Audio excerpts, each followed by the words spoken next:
샬롬, 애청자 여러분들 평안하셨죠? 오늘 드릴 말씀은 성령의 위로는 행복입니다. 성령의 위로는 행복입니다.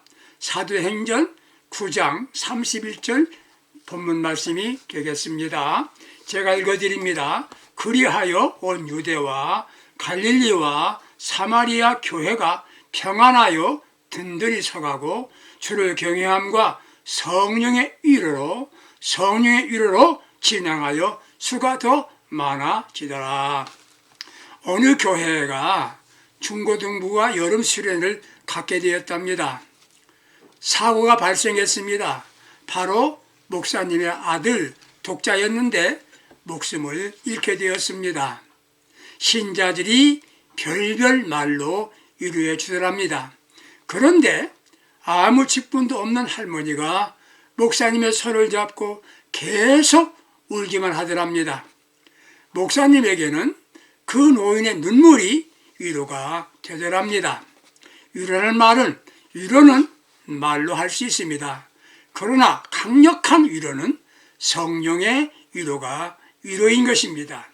성령 충만한 초대교회는 환난과 핍박이 있었습니다.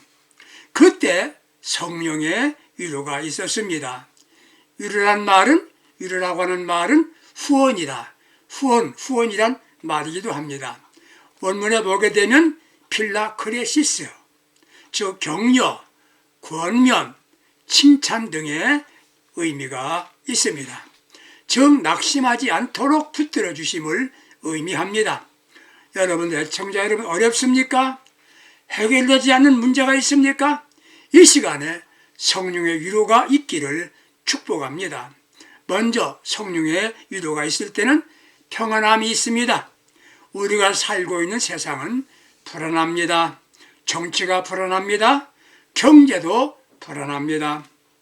잠을 제대로 잘 수 없는 현실입니다. 이런 때 성령의 위로가 있는 것은 평안함이 있습니다. 가정에도 평안입니다.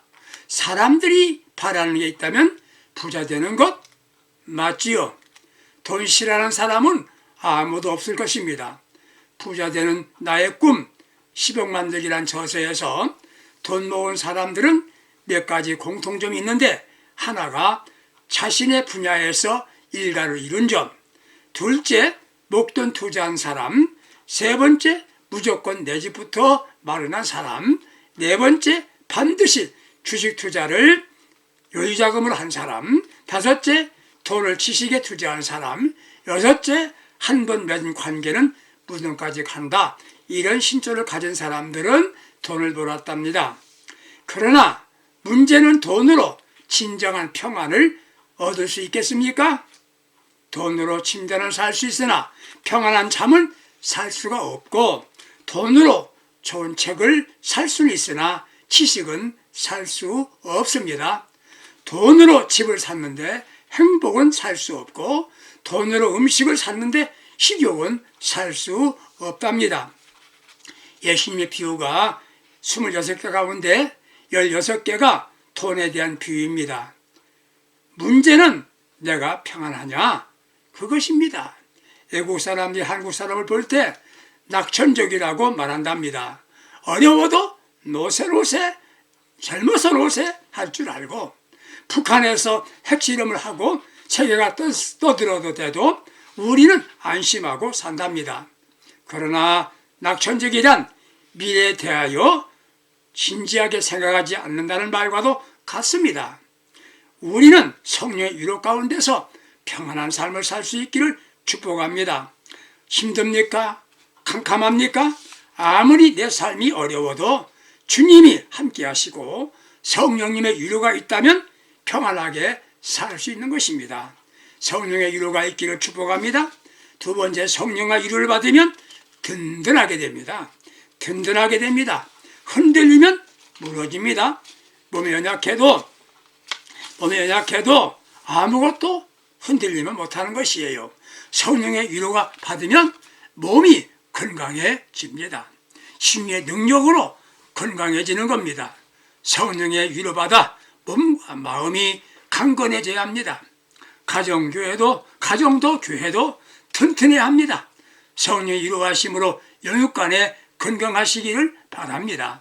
또 한 가지 성령의 위로를 받으면 변화가 일어납니다.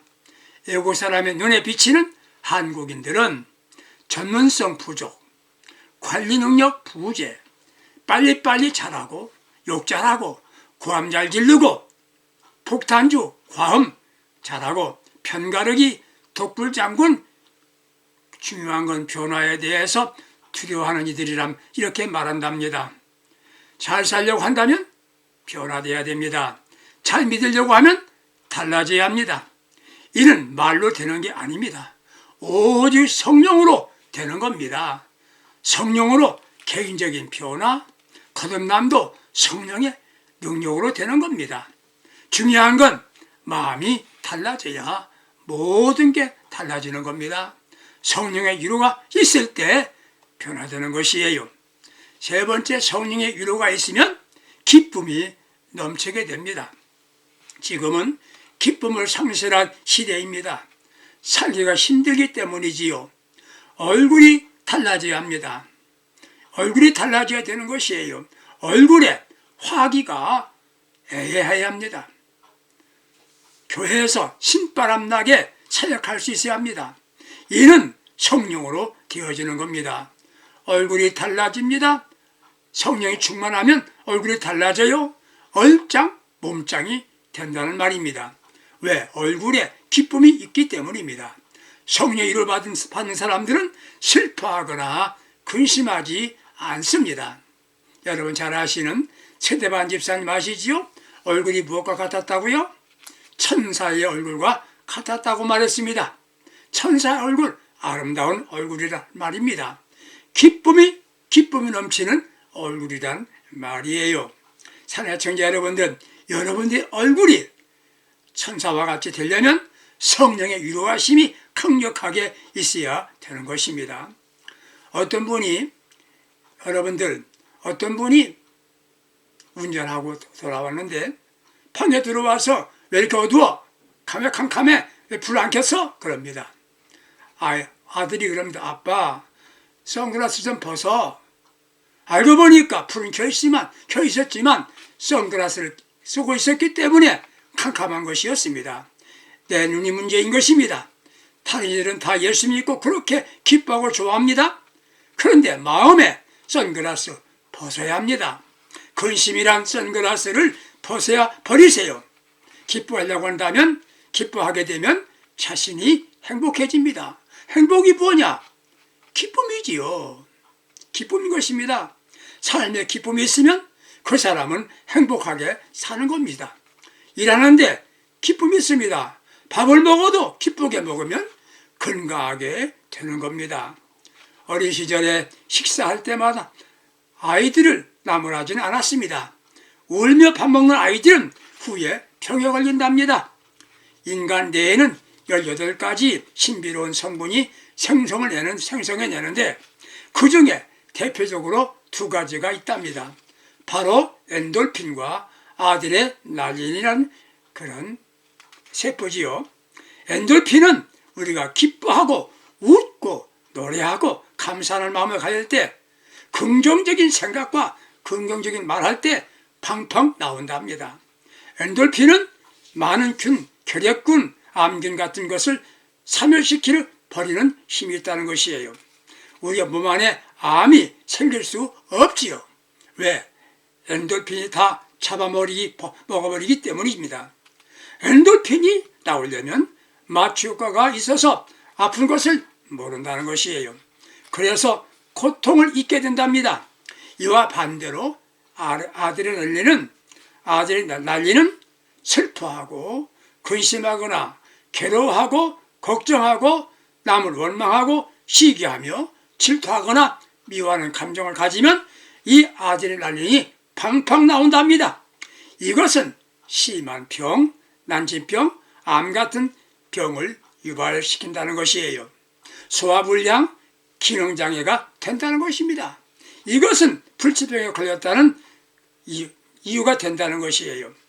애청자 여러분들, 성령의 위로를 받으면서 항상 기뻐하는 성도가 되시기를 축복합니다. 불치의 병에서 치유받았던 놀맨 커즌스라는 교수가 한 말입니다. 기뻐하고 웃으면 힘이 생깁니다. 자신도 힘이 생기고 다른 사람들에게 용기를 준다는 것이에요. 웃음은 돈이 드는 게 아닙니다. 주는 사람, 웃음을 주는 사람 해롭지 않고 받는 사람은 다른 사람들에게 활력을 주는 것이에요. 사장님이 항상 기뻐합니다. 모든 사원들은 행복한 것입니다. 사원들이 기뻐하며 일합니다. 사장님 역시 행복합니다. 왜 걱정하십니까? 이제부터 성령의 위로를 받고 기쁨으로 살아가시기를 축복합니다. 미친 사람은요, 병에 잘 걸리지 않는다는 거예요. 왜? 그들은 걱정하는 게 없기 때문이라는 것입니다. 희죽거리면서 웃기는 하지요. 노만 빈센트 필 박사가 쓸데없는 걱정이라는 글에서 한 연구가 조사를 인용하여 이렇게 밝혔습니다. 사람이 하는 걱정 중에 발생하지 않을 사건에 대한 게 40%이며 지나간 사건이 30%, 별로 신경 쓰지 않을 일에 대한 게 22%, 이렇게 바꿀 수 없는 사건이 어떻게든지 바꿀 수 없는 사건들은 4%밖에 안 된다는 거예요. 우리들이 해결할 수 없는 사건이 4%밖에 안 되는 겁니다. 사람이 결국 96%의 사건은 걱정하지 않아도 되는 거랍니다. 걱정하지 마세요. 성령의 위로를 받고 기뻐하십시다. 날마다 성령의 위로를 받고 항상 기뻐합시다. 성령의 기쁨을 성령 받아야 기쁨이 있게 되는 것이에요. 성령님이여 나를 도와주세요. 위로해 주세요. 그렇게 기도할 수 있기 바랍니다. 성령이 후원받으면 모든 것이 잘 됩니다. 기쁨을 하는 일은 실패하지 않습니다. 무엇을 해도 기쁨을 하세요. 신학자 하베국스는 현대인은 실용적이며 합리적인 계산으로 삶에 필요한 모든 것 소유하고 있지만 황홀한 축제의 기쁨은 잊어버렸다. 이렇게 말했습니다. 우리의 삶이 축제여야 됩니다. 잠자리는 항상 신혼부부같이 되어야 하고 가슴 설레는 밤을 가져야 될 것입니다. 식사 때마다 찬치집이 되어야 합니다. 마음이 즐거움은 양약이라도 심령의 금심은 뼈를 마르게 한다. 잠언 17장 22절에서 말씀하고 있습니다. 우리는 구원받은 기쁨, 무엇보다 주님이 함께 하신다는 기쁨이 있습니다. 임마누엘의 기쁨, 임마누엘 확신을 가지세요. 성령의 위로가 있게 될 것입니다. 성령의 위로받으면 감옥도 천국이 되는 겁니다. 항상 기뻐하십시오. 타인의 기쁨을 주세요. 얼마나 멋있는 삶입니까? 그가 대궐 같은 고급 아파트에서 살면서도 하는 말이 있어요. 무슨 말입니까?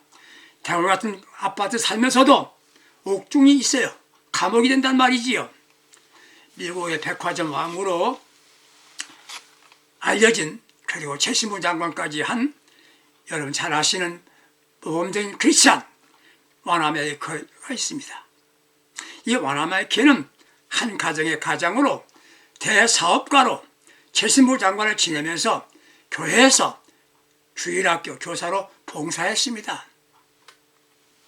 그가 한 말 중에 사업은 부업이고 본업은 교회학교 교사다, 이렇게 말했답니다. 주를 위한 봉사를 본업으로 아는 그 사람, 하나님은 그를 가만두지 않습니다. 반드시 축복하십니다. 그의 사업 60주년을 맞이하여 기념 파티가 열리게 되었습니다. 친구가 질문했습니다. 와나메이커씨, 자네가 이렇게 큰 사업가가 될 수 있었던 건 무엇 때문인가? 질문했습니다. 질문에 83세가 된 와나메이커씨는 간단히 대답했습니다. 즐거운 마음으로 바쁘게 살았다고. 즐거운 마음으로 바쁘게 살았다, 이렇게 말하더랍니다. 즐거운 마음으로입니다. 사랑하는 청자 여러분들, 왜 근심하며 삽니까? 기쁨으로 살고 싶지 않습니까? 그러면 성령의 충만 받으시고 순간마다 성령의 위로를 받으시기를 축복해 드립니다. 성령의 위로 받으면 담대해집니다. 하나님은 겁쟁이를 사용하신 일이 없습니다. 한 세대 쓰임받은 이들은 담대한 사람들이었습니다. 용기 있는 사람들이었습니다. 애청자 여러분들, 왜 낙심하십니까? 용기를 상실했기 때문입니다. 지금 우리에게 필요한 것은 무엇입니까? 성령님의 위로입니다. 희망입니다. 용기입니다. 의욕입니다. 이날 의욕 생겨야 합니다. 죄 중에서 들어본 일 없는 죄가 있습니다. 죄 가운데 들어본 일 없는 죄가 있어요. 무슨 죄인지 아세요? 낙심죄입니다. 낙심죄. 우리는 괘씸죄라는 말도 들어봤을 텐데, 낙심죄라는 것은 무엇입니까? 스스로 낙심하면 죄가 된다는 말입니다. 나 스스로 낙심하면 죄가 된다는 말이에요. 사람이 실패하는 이유 중 하나는 낙심하고 힘을 상실할 때입니다. 레디 스미스라는 사람이 있어요. 남아프리카의 작은 마을에 침공되었을 때 반역자는 도시를 방어하는 병사를 대열들 돌아다니면서 온갖 방법으로 사기를 떨어뜨렸답니다. 적은 힘이 대단하다. 우리는 이기지 못한다. 그들 공격을 막을 수 없다. 참으로 어려운 일이다. 이렇게 낙심을 줬다는 것이에요. 적들은 총 하나 사용하지도 않고도 점령해버렸다는 것입니다. 우리 마음에 마귀는 무슨 마음 줍니까? 낙심하고 두려워하는 마음을 줍니다. 이기려고 하면 용기를 가져야 합니다. 담대함이 있어야 됩니다. 그래서 여호수아를 택하신 하나님께서 하시는 말씀, 너는 강하고 담대하라. 강하고 담대하라. 이렇게 말씀하셨습니다. 애청자 여러분들, 어떻게 강하고 담대할 수가 있습니까? 성령의 위로를 받으면 강하고 담대할 수가 있는 겁니다. 사도행전 4장 13절 보시게 되면 베드로는 예수님을 모른다고 한 사람입니다. 그가 공회 앞에 섰습니다. 사내들인 공회는 무서운 것입니다. 사람을 죽일 수도 있고 살릴 수도 있는 곳입니다. 그곳에서 담대하게 말합니다. 기탄 없이 말했다고 했어요. 13절에, 사도행전 4장 13절에 이 말은 무슨 말입니까? 걸리는 것이 없다는 말이에요. 예수님에게 이곳에서 사형 선고한 그 장소입니다. 계집종 앞에서 벌벌 떨면서 예수 모른다고 한 베드로가 이제는 기탄 없이 담대하게 말하게 된 것은 성령의 위로가 있었기 때문입니다. 71명의 공회원들이 지켜봅니다. 그들은 모두 정치꾼 말꾼들입니다. 사람을 두려워하면 오물에 걸리거니와 여호와를 의지하는 자는 안전하리라. 잠언 29장 25절 말씀이지요. 하나님을 전적으로 의지할 때 담대함이 생기는 겁니다. 1921년 4월 17일 말틴 루터는 찰스 5세 앞에 섰습니다. 찰스 5세는 눈을 부라리며 루터에게 호령합니다. 내가 쓴 모든 책과 문서를 너희 손으로 불살라라.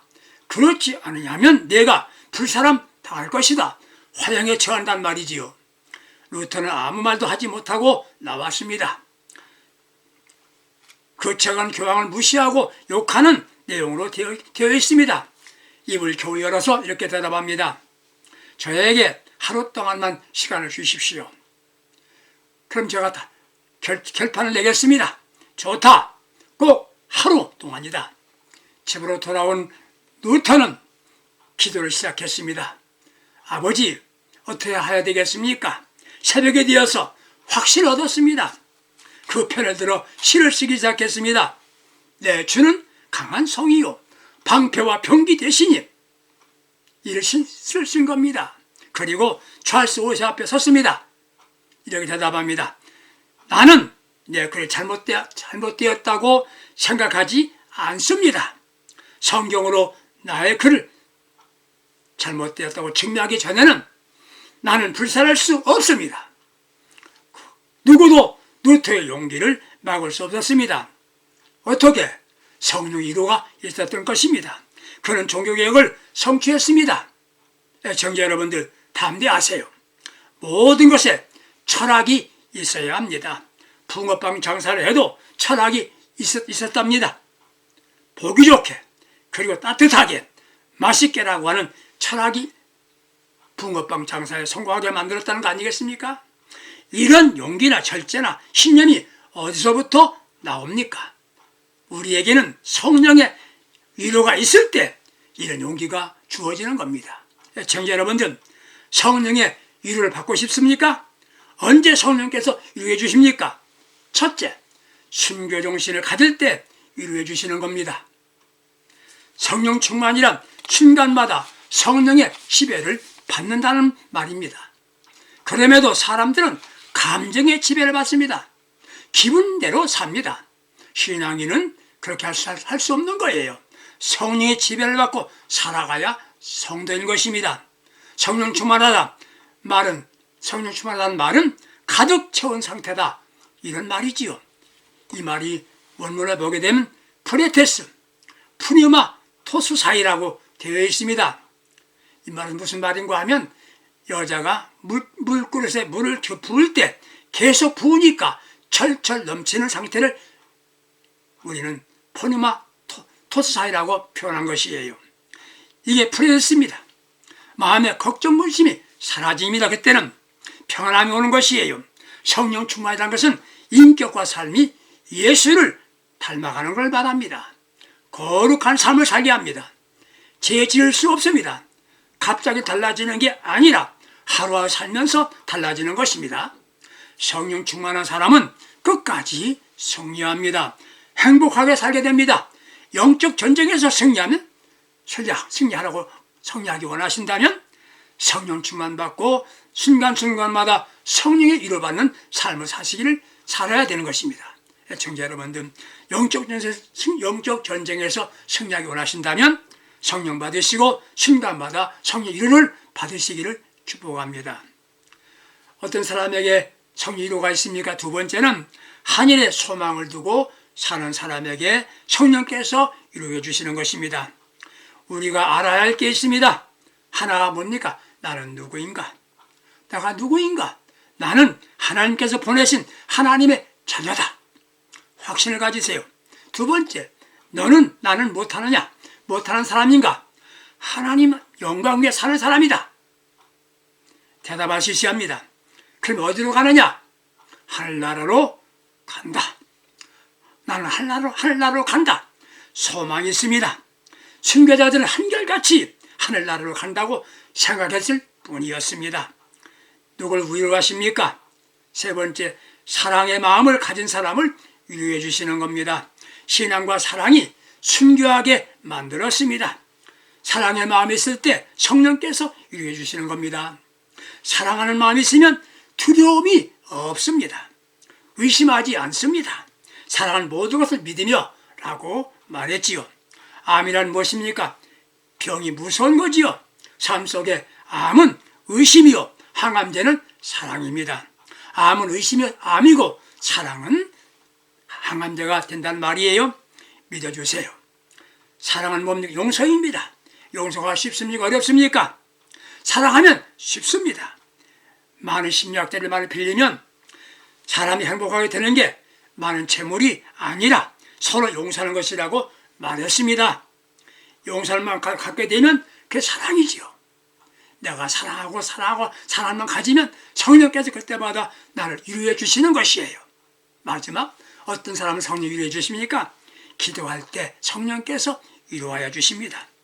기도하면 그 응답이 바로 성령의 위로하심입니다. 예를 들면 다니엘서를 보게 되면 다니엘이 왕 외에 다른 신이나 사람을 경배하면 사자굴 속에 넣는다. 경고에도 다니엘은 뭐 했습니까? 기도했습니다. 하루에 3번씩 예루살렘을 향하여 창문 열고 기도했습니다. 그를 고발하여 사자굴 속에 집어넣었습니다. 그러나 성령께서 그를 위로해 주셔서 사자 입을 막아주셨습니다. 그는 용기 있는 사람입니다. 그는 성실한 사람이었습니다. 무엇보다도 기도의 사람이었습니다. 기도하는 사람들은 성령께서 순간마다 위로해 주시는 것입니다. 기도하는 사람은 아버지가 책임져 주시는 것입니다.